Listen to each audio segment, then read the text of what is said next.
Blood supply to the cerebral hemispheres.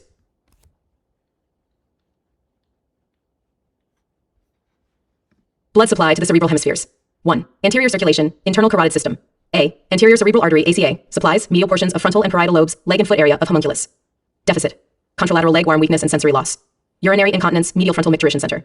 Personality, abulia, changes frontal lobe involvement. B. Middle cerebral artery, MCA. Supplies lateral frontal, parietal, temporal lobes, internal capsule, via lenticulostriate branches.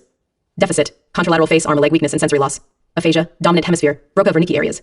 Hemineglect, non-dominant hemisphere. Contralateral homonymous hemianopia, with macular sparing. C. Anterior choroidal artery, branch of internal carotid. Supplies, posterior limb of internal capsule, optic tract, lateral geniculate body. Deficit, contralateral motor plus sensory loss and homonymous hemianopia. 2. Posterior circulation, vertebrobasilar system. A. Posterior cerebral artery, PCA. Supplies, occipital lobe, inferior temporal lobe, thalamus. Deficit, contralateral homonymous hemianopia with macular sparing. Alexia without agraphia.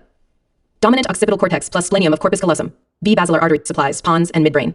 Deficit, locked-in syndrome, quadriplegia with preserved consciousness and vertical eye movements. Locked-in syndrome, quadriplegia with preserved consciousness and vertical eye movement.